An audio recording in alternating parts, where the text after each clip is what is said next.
Welcome to another exclusive interview from the Fatu Network with me, Michael Afeterites. Here I will bring you inspiring stories and in-depth conversation with our remarkable individuals making a difference in our community.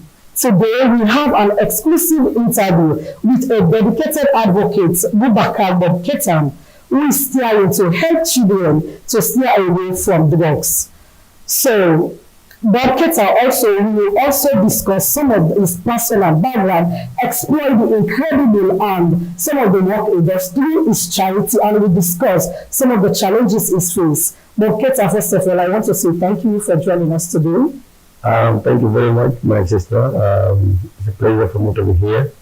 And I want to greet you and then the viewers there. Thank you. Okay, before I go, what's about, like, tell us what's some of like your personal background, because I know there is a lot of people out there who want to know what is your personal background.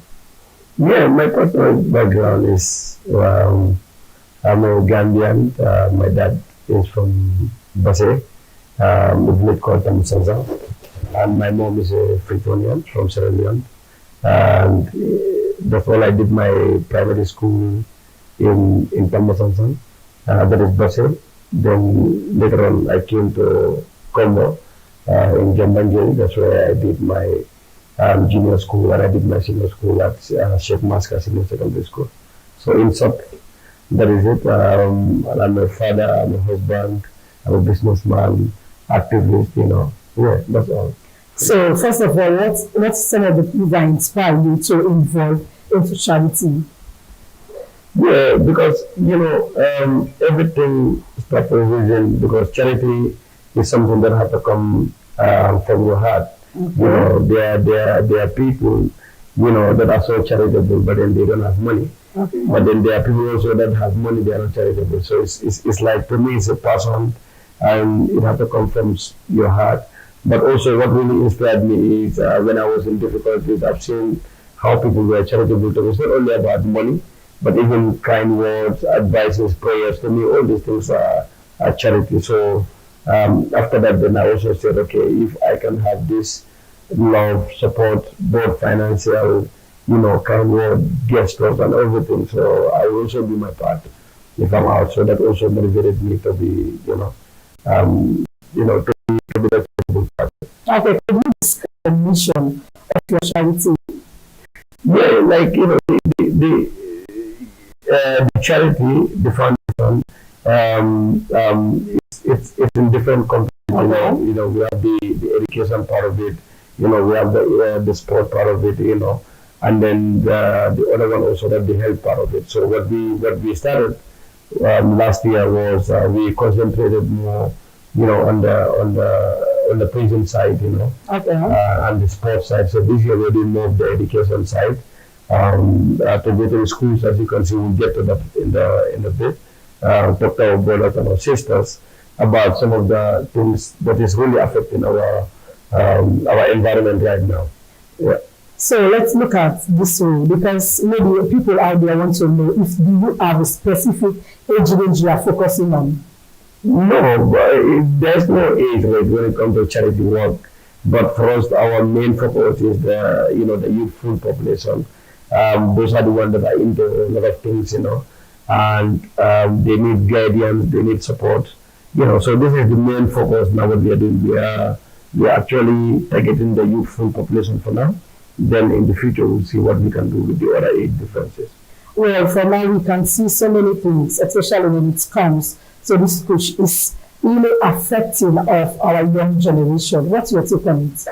Yeah, it is because with all the information that we had so far, all the people that affected with this push are young people, especially our boys, our girls. It's so unfortunate, and we think in any problem there must be a solution. We don't only think arresting them and putting them behind bars should be the only way, but there are also preventive way that we can do, like to at least sensitize them, to let them know if they are engaged in this is going to be the outcome. So these are some of the things that we started doing here. So even during that process, like what's some of like your your organization or your charity have put in place to see that these things will minimize in the country? Yeah, what we put first is first, we have a framework because in everything you are doing, you have to have a planning. Okay. We have to plan how to get to the students, and then with the generation we are in right now, there are 3 to 4 ways that you can get to the youth is through the entertainment, through education and sport. So you have to know how to get to them and how they will also conceive your message. Because these are people that are really focused on other things. So for you to get their attention, you must have that special connection with them. So first we try to have that direct connection with them, and we try to look into these 3 ways of the education part of it, the sport part of it, and the entertainment part of it. So that at least when we try to gather them together, we'll be able to send them the information that we want them to gain from us. So these are some of the plans that we are putting ahead. So being an advocate for like a couple of years now, so what are some of the things you want to achieve at the end of the day? Well, we want to see a drug-free country, a drug-free Gambia, where we can just get up in the morning, go into the news sites, either being Fat Network or any other news, standard newspaper, or anyone. They will not be able to see that there's a young guy that died out of kush or any other drug substance. Okay. So this is some of the things that we are trying to put in plan. It's going to be difficult to achieve, but we try to, at least even if we cannot eradicate it 100%, but then we can minimize it. So tell us more about the foundation. What's your main focus about this foundation? Yeah, as I stated it earlier on, we are still in a baby foundation. We are less than 3 years old, but we have done a lot. Especially with the prisons, with sports. People have been seeing everything we put in, and now with the schools, and then the next one we are going to the health sector also. But now the most pertinent thing now is the drug, the kush. Also, now we have reached to 23 schools already within the Greater Banjul area. And now the schools are about to close, so when they close for holidays, we want to do more sports, organizing fitness tournament in all these 8 regions. And from there, when the schools reopen in September, we want to also go to the conventional area also, because we have seen a lot of students contacting me to say we should not only stop between the combo areas, we should be there. So these are some of the plans that we have for now. Then we see what will happen in the future, inshallah. So we just want to say your main focus are the students, right? Yes, for now it's the students, because as they would say, prevention is better than cure. Okay. And everything starts from somewhere. So before some of these people taking the kush or whatever they are taking, they have never done it before. So some are through temptation, peer pressure, or even we have read about a guy that was in a club and it was pretty happening. So we want to sensitize them on all these areas that now the schools are closing, graduation parties have been happening, house parties will be there for them. So let them just be careful of who to mingle with, who to trust, what to take and what not to take. So the main focus now is the students for now, and then from here, then we also want to identify the people that are actually the victim of it. Like in the ghettos, we can get to them, seek their approval so that we can sit with them on TV to let them know what motivated them to go into this dangerous drugs, and what are some of the things that we need to do as a foundation to take them off from it. So, as the CEO of your foundation and charity, don't you think that despite like the school-going children, but there's another children out there that they want this kind of opportunity? Don't you think them as well, they need this kind of opportunity? Yeah, of course, yes, they do. Why we are dealing with the schools now? Because it is easier to get to them. You understand? Okay. Like with me, I have a very good connection with these kids. Normally, I would write to the schools and they will inform them. So it's like they'll be so happy that I'm coming there to meet them, and will take them, at least each student will be having one pen or pencil there. And that one will be easier to get to them. Now, the other part of your question is the students that are not the children that are in school. Yeah. The only way you can get to them is through by entertainment or by sport. So that's why now we will be focusing on visiting most of these sports centers, like football, because that is the most popular sport we have here. So we go into the football fields, buying football for them, at least have 10, 15 minutes of their time, talk to them, in groups, let them concentrate on their education, their sports, and other meaningful things rather than the drugs here. So these are some of the plans we have. Can you share with us what some of the success stories, memorable moments of with the charity? Yeah, for me, what stand out with the charity is last year when we went to the prison and we paid the fine for 17 young Gambians and non-Gambians, and then looking at them coming out from prison, from the prison clothes to their normal clothes, and this is where people I was with. That moment will forever stay with me. Because we at least give them second chance of life, and most of them today they're in the society doing really good. So that part I will always remember that. So let's look at, as a CEO of the charity and the foundation, especially you are dealing with all types of human beings, children. What are some of your biggest challenges you ever face? But when it comes to the kids, we don't have any challenge with them because all what we need is the attention from them, which we always get. Anytime we are there, they listen to us, with full concentration. I think the only challenge sometimes we face is the finances, because these things are expensive, and also from the society also, there are some negative people. They think that you are doing this for something else. Some they think that you are doing it for politics. Some they think that you are doing it for money. Some they think that you are doing it for any other thing. But if you know the reason why you are doing your stuff, you just need to concentrate on that and then move forward. Yeah. I know, because there's a lot of rumors, people out there, they are saying, maybe Bob, I'm just saying, because in our society, especially the Gambia is just a small society, people will be saying that maybe he's doing this part of this, especially is being focused on children, and this, maybe this in the future. Would you have anything in the future you think you want to do?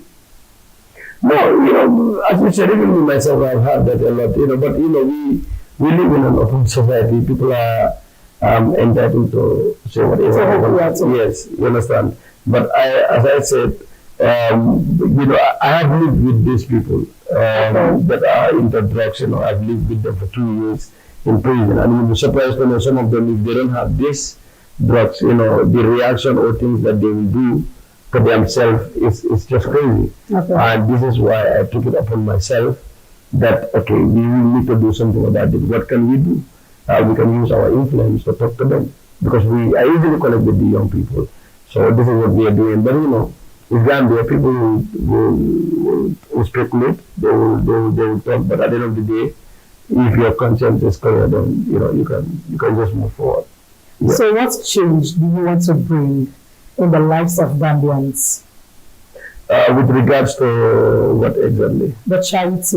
With the charity. And raising children together. Yeah, because right now we live in a very divided society.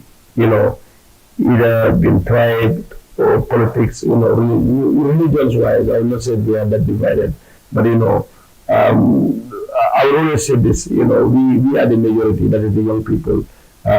According to the statistic I get the last time, 65% of our population is below 35 years. Yeah. And, that shows that Gambia is a very youthful population. So we should not allow anybody, any politician to divide us. If we are united, we can achieve anything we want. We have done it before as young people. There are a lot of things that we put aside politics, we put aside tribes, and we fight for national interest, and then we won. So if we keep going that way, there's nothing we cannot achieve. Yeah, your main focus, like you driving the children away from this push. Yeah. Okay, what are some of your stories you have gotten for this present harmful drugs in the country? Yeah, because right now the people that we are talking to are not actually involved into this. We are trying, as they say, this prevention is better than cure. Yeah. But I've been receiving calls from people in Bara. I received a call from the young guy that passed away last time. Like from the sister, and then she was narrating to me the last moment of this boy. I was not there, but it's like I can see through her explanation. He swallowed his own tongue, and then he was somewhat in pain. So these are some of the things that it even motivated me to go out and talk to a lot of these youngsters to be careful about kush or any other related drug to that effect. On your charity and your foundation, do you have anyone that will help you so that some of these things can minimize in the country? Yeah, of course, because charity is normally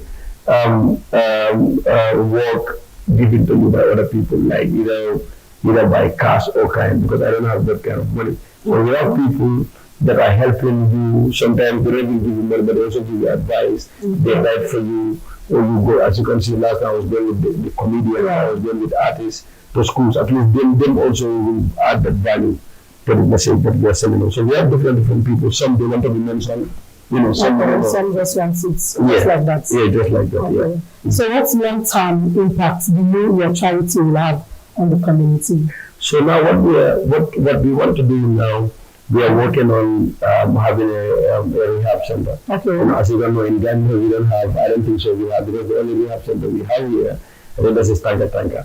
And definitely the situation there is not up to the standard. Okay. I was there some time ago, and then looking at the condition alone is terrible. So we are thinking of having our own rehab center, and also having a skill center for some of these people that will live in prison, and then for them to fit back to the society is different. It's difficult for them. And if we cannot accommodate them back to the society, which means they'll be tempted to commit the same crime and go back to prison. So this is what we are working on. But it's a long time one. We have our plans, we have our budgeting, so we try to look for funds here and there to see when we can start that project. So, but do you think that the rehab center is the solution to the country, especially when it comes to these armed drugs? Of course, yeah, because even no matter what sensitization, there are people that will still use drugs. And you don't only have center to talk to them. There are people that want to leave today, but they don't know how to leave. So a country without a rehab center, I think that's very dangerous. Mm-hmm. Yeah, so that is a must. It should be one of the top priority of the government to have a proper rehab center. So, like, how do you work on ARM with another organization or any government official so that this rehab center can be built in the country? Yeah, as I said, this one is a long-term plan. Okay. It's not something that is easy. It's really expensive to have it. So first you have to have your land, you have to have the planning, you understand, and then you have to meet these officials, either the UN agencies, government, because UN cannot do it. So we already started some of those meetings, and so far so good, it's going as planned, inshallah. But you don't think that, because when you look at the news, we're having a lot of our young youth dying every day because of this harmful drugs. But for me, I think that there are so many things that we put in place so this harmful drugs can like minimize in the country. I think that one is better than building a rehab center, because you building a rehab center is like you encouraging the youth to do this, to take this harmful drugs. So at the end of the day, because they know that if this thing is here, at the end of the day, they can go to rehab. What do you think on that? No. I think you get that wrong. Because it's just like having a hospital in the country. People know that if you do this, you're gonna be sick, but still now people are going to the hospital. The option is different from that, because in as much as we ourselves, the security forces, the government are trying to, but there are still people that are going to use drugs. There is no country in the world that is like 100% free of drugs. But there are people also that are into drug today. They don't want to be into drug tomorrow. Okay. So this is where the importance of the rehab center comes, because they will take you in. You will have good doctors there. They will be talking to you, counseling you, and then help you out from that bad side of drug or whatever you are taking. So I think the rehab center is something that is a must in every country. Yeah. So are there any projects that is coming up that you want to share to the audience out there? Yeah, right now we are working with one of our partners. We want to have a fitness tournament. Okay. Some of them that don't know what a fitness tournament is, we are going to have it in Banjul, in KM, West Coast, CRR, so all these 5 regions. So we are going to choose a popular place. For example, if we said in Banjul, we'll go to their football park the whole day. Okay. So we are going to invite all the sectors. We are going to invite the old people. We are going to invite the CAFOs, the council, police, service chief, you understand? So we're having a tournament there within ourselves, and we have some artists, comedians there. So the whole purpose is to have the people together, Okay. you know, especially the young people, talk to them about this drug. I also talk to the parents, you know, to be watchful of their kids, to be talking to them, advising them. So at the end of the day, we're going to have a tournament, either by football or any other thing. Then the winners will be given a trophy. Okay. And a cash prize, you know, and then there'll be entertainment. And then that's it. Then we'll come to KM. Then we can use either Bubacarr or somewhere else. Then we go to Brickham, Spive, I don't know the football name, Spive or something. So this is something that we are working on right now. Because our going to the schools will be stopped soon. Okay. Because schools are coming to close. Yeah.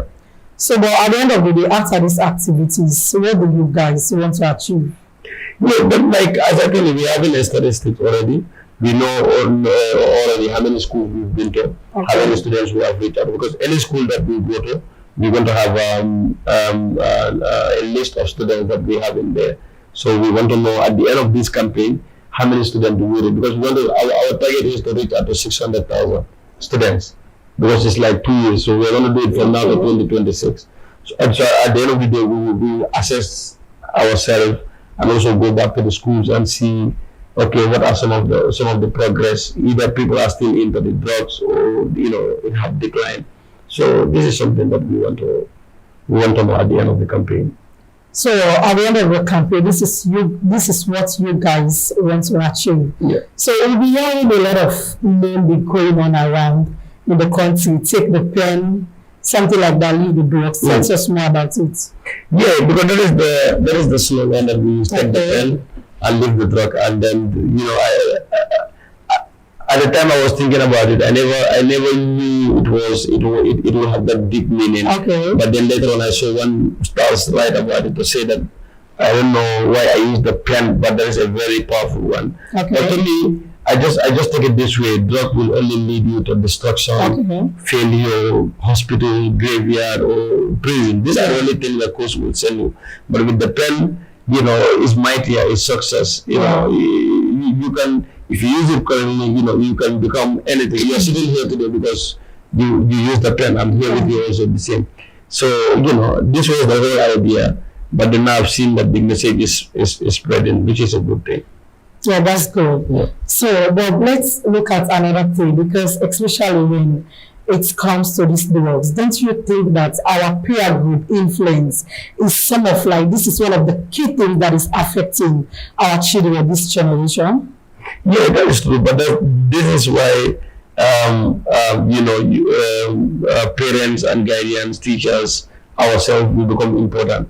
Because, you know, here we have this culture of not speaking to our children, you know, knowing what they are doing, you know, having that conversation with them. It's not like you have a child and then you just leave them like that. You only talk to them when something harmful happens. But I think we should open this conversation thing with our kids, you know, let them know that, okay, there are implications of anything you do in life. If you do this is going to be the, you know, the result. So us as the parents or as the guardians, we are only going to sympathize with you there. Yeah. The whole thing will come up with yourself. Yeah. Yes, I think the peer pressure is there. When I was going to school, you know, my friends will give me certain things to do. But at the end of the day, you decide yourself what to do, because you have that, or you always have that advice from your parents or from your guardians.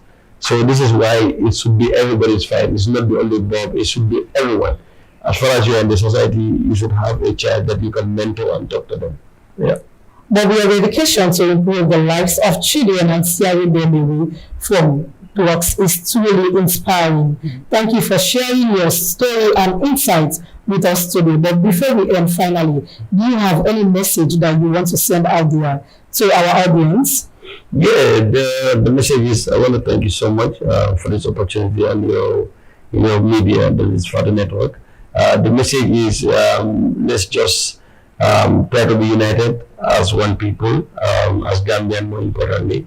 Gambia is bigger than anybody, being tribe or whatever. Gambia stands out first. So let's just be united. Let's advise our kids there, to be more, productive, to be more busy with things that are going to help them in the future than to engage into certain things. Because as I always said, this whichever school I go to is this coach or any other drug, it have no importance. It will only send you to three places. Yeah. That is either the graveyard, Yeah. the hospital, or the prison. And I don't think none of them really want to be in that situation. So thank you so much for your time, and it's a pleasure to be here. Thank you. Thank you guys for watching our exclusive interview with me, Michaela Fitzgerald. Thank you.